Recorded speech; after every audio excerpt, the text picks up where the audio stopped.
Berlaku sedikit gangguan internet tadi. Okay, tak apa, kita sambung balik. Lan tanalul birra hatta tunfiqu mimma tuhibbun. Maksudnya kamu tidak akan mencapai atau merasai kebaikan sampailah kamu memberi apa yang kamu sayangi, ya. Jadi nak bagi benda hak yang kita sayang ni, yang tu yang paling susah. Kita dah bagi benda hak baik tu, kita duk buat dah. Allah Taala kata wala tayammamul khabitha hatta tunfiqu walastum bi akhirihi illa an tughmidu fih. Jangan kamu bagi dekat orang benda yang kamu tengok pun duk relin mata sikit-sikit dia. Pandang sebelah mata. Orang Melayu kata, jangan pandang sebelah mata. Lagu apa tu? Lagu lama tu lah. Jadi ada benda ni kita tengok pandang sebelah mata. Kita tengok tak apa nak elok, kita tak apa minat. Jadi kita dilarang untuk bagi benda yang kita tak apa suka ni kepada orang. Yang tu dilarang terus. Tak boleh buat yang tu. Okay, tapi bila nak sampai kepada kemuncak dia ni, benda hak paling kita sayang, benda hak paling kita sayang kali kita rasa, hak ni benda hak yang aku duk fikir tiap hari, kan, benda hak fikir tiap hari.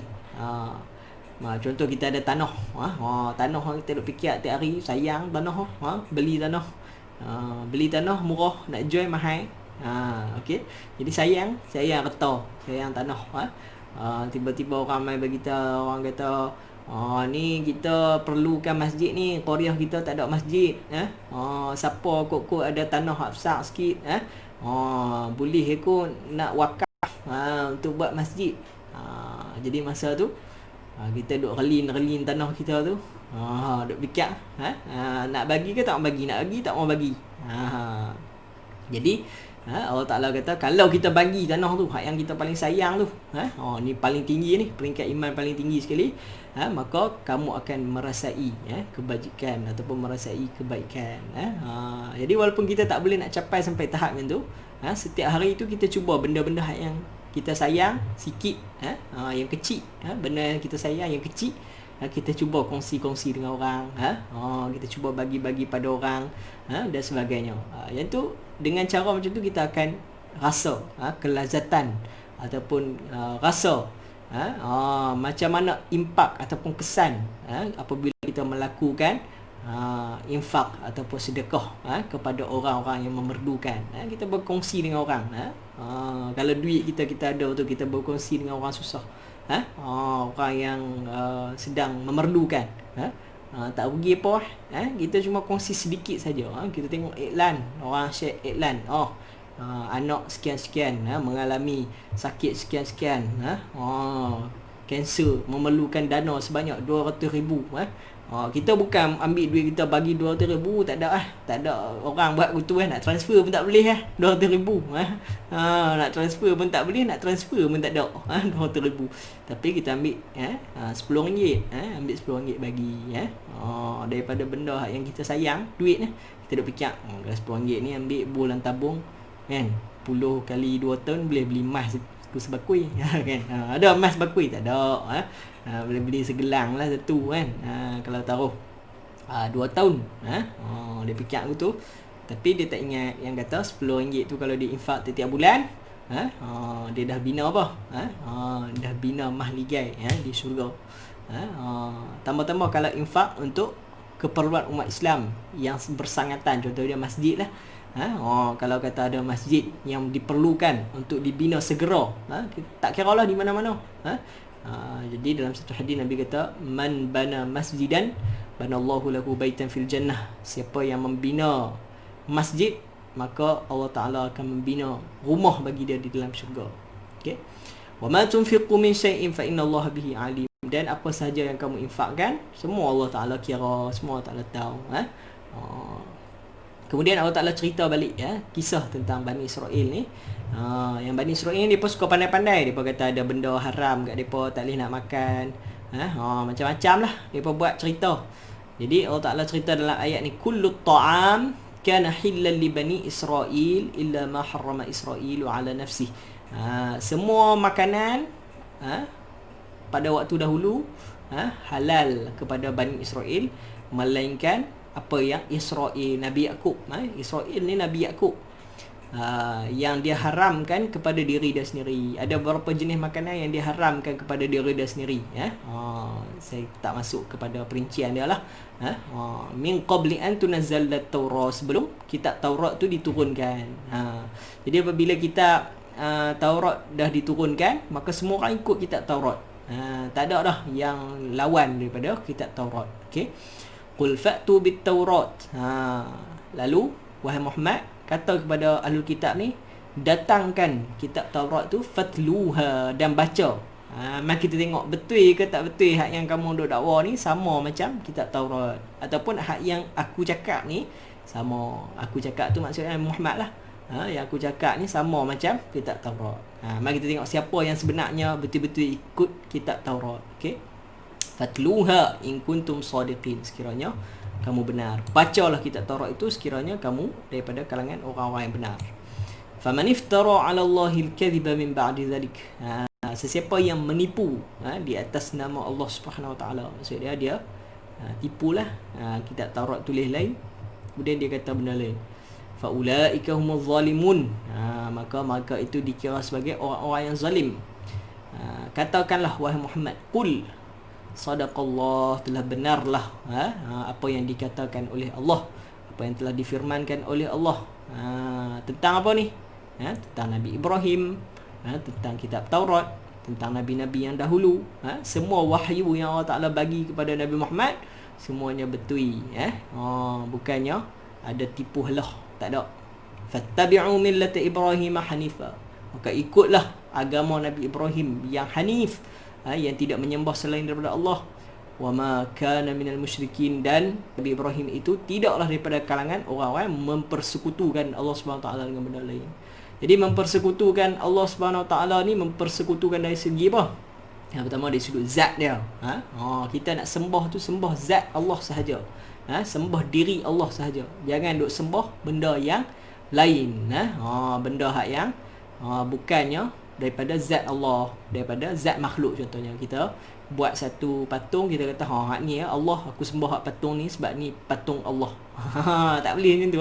Ini sama macam orang musyrikin dulu-dulu, depa kata kami sembah ni ma na'budu illa liyuqarribuna ila Allahi zulfa. Tidaklah kami menyembah patung-patung ni melainkan untuk kami dekatkan diri kami lagi kepada Allah. Dia buat alasan lagu tu pula. Dia kata bila tengok patung ni baru rasa fokus.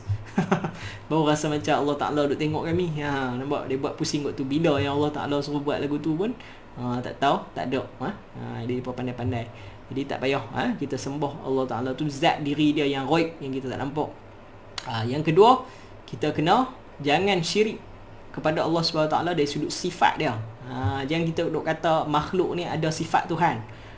Yang duk kata ni ada apa nama tok seorang ni, tok seorang ni dia boleh apa nama menghidupkan orang mati. Tu dia. Sifat Tuhan tu, menghidupkan orang yang mati. Tok ni ada seorang ni boleh penyakit apa pun pergi kat dia semua baik. Nampak tak? Tu meletakkan sifat Tuhan pada makhluk. Tak boleh syirik kan begitu.